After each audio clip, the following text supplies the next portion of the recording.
falou assim, não sei se podemos entrar, e é justamente aí que eu também tinha essa pergunta. O que eu tenho visto muito no Brasil, apesar de não morar aí, mas pelas redes, é que, na minha opinião, é uma questão de opinião, mas a igreja é quem deve colocar o discurso na boca do político.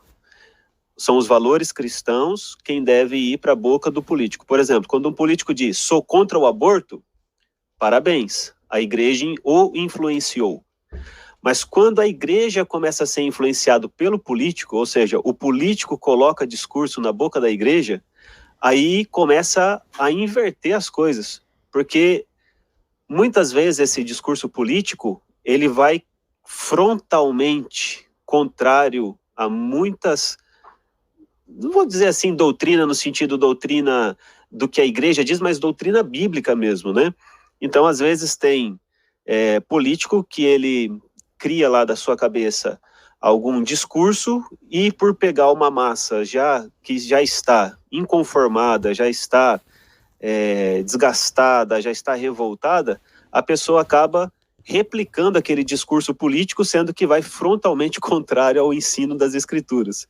Então, você deixou aí essa ideia, eu queria realmente pegar como que a gente deve lidar, o crente, ele influencia o político ou o político o influencia?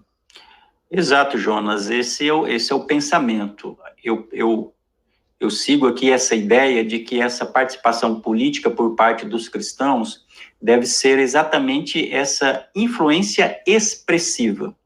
Como que eu influencio? Ensinando, testemunhando, estudando sobre a temática, contribuindo através de produção de obras literárias que tratem dessa temática, produzindo material de conscientização política que esteja presente também na mídia. Enfim, nós vamos influenciar através do nosso testemunho e também da nossa cultura bíblica, demonstrando a viabilidade e a necessidade de fazermos a busca do bem comum e não ser influenciado. Não só não ser influenciado, mais ainda, não ser usado como massa de manobra de políticos, e muitas vezes políticos que se dizem cristãos. Então, acho que aqui é um ponto de sabedoria que devemos encontrar. Uma coisa é a necessidade da igreja ingressar na política de maneira sábia, de maneira profética. Essa palavra profética, às vezes, traz algum perigo, né? Uma profética que vai profetizar na cabeça de alguém, do político. Não é isso. Quando nós pensamos, uma vez eu até dei uma entrevista sobre isso para o Gospel Prime e colocaram lá o título, né? A atuação profética da igreja na esfera política. Alguém pensou que eu era um neopentecostal.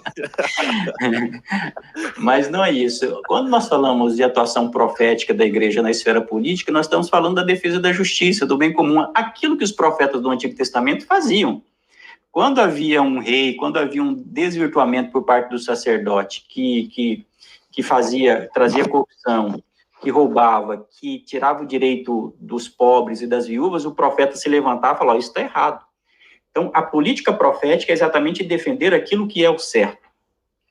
E quando nós não tomamos esse cuidado, a igreja pode ser utilizada por um político que chega lá no púlpito, muitas vezes, embora aqui no Brasil não se possa fazer isso, por conta da vedação de propaganda eleitoral no templo, mas às vezes se faz de maneira dissimulada.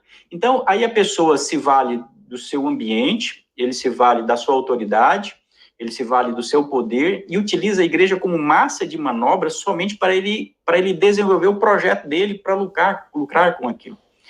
Então, nós precisamos ter a sabedoria exatamente para encontrar esse limite e perceber e termos o discernimento dos espíritos aqui, falar com o pentecostal, né? Tem que ter discernimento dos espíritos aqui, uma sabedoria, para identificar quando a pessoa está querendo realmente desenvolver um projeto para o bem da sociedade ou um projeto político dele. Muitas vezes ele utiliza nós chamamos isso aí na área do marketing, alguns gatilhos mentais, porque ele se fala assim, olha, nós precisamos de políticos cristãos, porque estão estabelecendo leis lá no Congresso que vão contra a ordem, contra a moralidade. Que nós precisamos defender a ordem, a moralidade, o valor da vida, nós não temos dúvida nisso.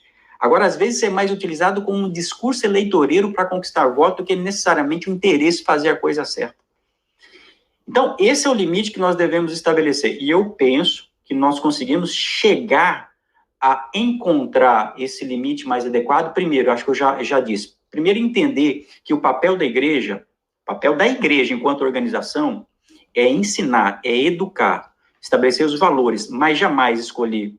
Essa é a minha defesa. Quem me conhece, já participei de várias lives aqui, embora eu reconheça que há uma legitimidade do ponto de vista da ciência política, da igreja escolher o candidato. Eu tenho, inclusive, no meu canal, um vídeo que eu falo sobre isso. Então, eu separo aqui a minha concepção da ciência política e a minha concepção do ponto de vista da teologia política. E do ponto de vista da teologia política e da ética cristã, eu acho inadequado que a igreja escolha os seus representantes, quem vai se candidatar, porque a igreja está perdendo a sua liberdade. A igreja deve ensinar. Se eu tenho lá o Jonas na minha igreja, o Murilo, que sente que são vocacionados para o trabalho, para serem candidatos, que Deus o abençoe. A igreja vai ensinar, a igreja pode até orar por essa pessoa, mas não entre em vínculo lá de escolher qual vai ser o partido. Não se preocupe a melhor atuação, porque quando ela faz isso, ela acaba perdendo a sua finalidade com relação ao reino de Deus. Então, acho que nós conseguimos encontrar o ponto de equilíbrio a partir do momento que nós ensinamos. E você tocou em um ponto, Jonas, e finaliza aqui essa parte, que é o ponto da doutrina. E eu digo isso no meu livro. A igreja, ela serve para doutrinar as pessoas do ponto de vista correto, né? Ou seja, ensinar valores bíblicos, ensinamentos das escrituras. Doutrina nada mais é que um ensinamento. Então, todo o corpo eclesial, ele parte do ponto de vista doutrinário.